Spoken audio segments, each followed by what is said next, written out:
Un homme qui gagne une bonne femme, surtout dans cette génération-là, il va tout faire pour la préserver, la garder. Il va tout faire pour la maintenir avec lui. Je peux vous l'assurer. Un homme qui est avec une femme, qui se comporte comme il se faut, qui le respecte, il ne va pas vouloir la laisser. Je ne dis pas qu'il ne va pas la tromper. Je ne dis pas qu'il ne va pas aller voir ailleurs. Mais cette femme-là, il va tout faire pour qu'elle ne sache jamais même qu'il est parti voir ailleurs. Il va tout faire pour qu'elle se sente toujours à l'aise avec lui. Il va tout faire pour que cette femme-là se sente le plus aimée possible pour ne pas qu'elle aille voir ailleurs. Pourquoi? Parce qu'il sait que ce genre de femme-là, on ne trouve pas ça aux quatre coins de rue. Vous savez les hommes, en 2025 là, je vais vous donner un conseil. Arrêtez d'essayer de convaincre les femmes de cette génération-là à être de bonnes femmes selon vous. Seulement avec vos paroles, seulement avec des promesses de si je tombe sur une bonne femme, si on tombe sur une bonne femme, voilà ce qu'on va faire. Alors que dans la pratique, le comportement ne suit pas. Vous faites tout l'inverse de ce que vous dites. La vérité, c'est que c'est seulement sur Internet que ces femmes de qualité, ces femmes de valeur, ces femmes d'exception, ces femmes mariables, ces femmes rares, voient leur valeur reconnaître. Mais dans la vraie vie, vous ne les traitez pas aussi bien. Dans la vraie vie, vous les prenez pour acquises.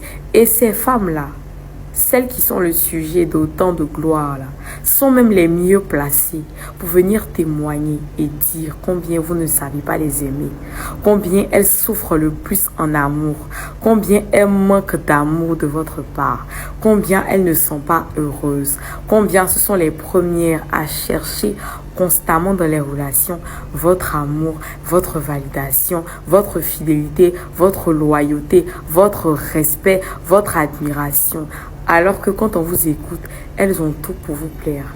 Mais vous ne savez pas les aimer. Et puis tu dis que quand un homme tombe sur une bonne femme, une femme qui a le bon comportement, une femme qui sait être respectueuse, ce dernier-là fait tout pour la garder et la préserver. Il fait tout pour la maintenir avec lui et pour toujours lui donner envie de rester avec lui. Même si ça ne veut pas forcément dire qu'il ne va pas la tromper, mais il fera tout pour que cette dernière-là ne sache pas qu'il la trompe.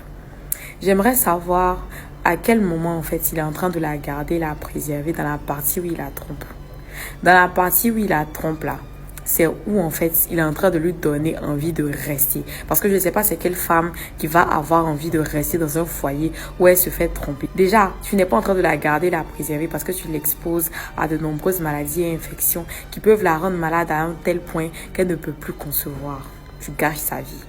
Deuxièmement, je ne sais pas qui vous a donné de croire que parce que vous ne montrez pas à vos femmes que vous les trompez, que vous êtes en train de faire une bonne chose, on doit vous louer, on doit vous applaudir pour ça. Il n'y a rien de glorieux à ça parce que tu l'as dit comme si ça au moins c'est un point positif. Je suis désolée, c'est la moindre des choses à faire.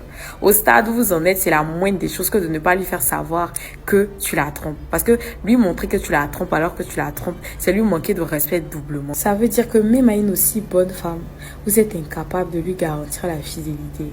Alors que c'est le plus gros cadeau que vous puissiez lui faire, votre fidélité. Même si vous êtes le plus djanjo des hommes, le simple fait de tomber sur une femme aussi rare comme vous le dites là, devrait vous convaincre du fait qu'elle mérite votre fidélité, devrait vous convaincre du fait qu'elle seule vous suffise. Donc ne pensez pas une seule seconde qu'avec votre caractère d'infidèle chronique que vous avez là, vous méritez ces femmes rares là que vous recherchez. Non, et c'est faux. Ce sont ces femmes que vous critiquez là, pour qui vous avez du mépris, que vous estimez être des femmes ne pas mariables là. Ce sont celles-là que vous méritez en vérité. Et les bonnes femmes là doivent apprendre à vous dire que vous ne les méritez pas. Quelles que soient les qualités que vous savez, votre infidélité, votre caractère d'infidèle vous disqualifie de fait pour ces femmes là. Voilà, c'est moi qui vous le dis. Donc arrêtez même de les rechercher. Vous avez tendance à reprocher aux femmes de vouloir des choses qu'elles ne méritent pas, d'aspirer à des choses pour lesquelles elles ne sont pas à la hauteur. Pourtant, c'est vous-même qui êtes dans ça. Voilà. Donc redescendez de votre piédestal. Et si vous avez le temps, au lieu de passer tout votre temps à dire à quel point la génération actuelle de femmes laisse à désirer là, prenez le temps de faire un travail sur vous-même. Une remise en question, voilà. La remise en question que vous attendez tant des femmes de cette génération-là. Prenez le temps d'en faire de même. Parce que vous n'êtes pas tant à la hauteur que vous le pensez. Non.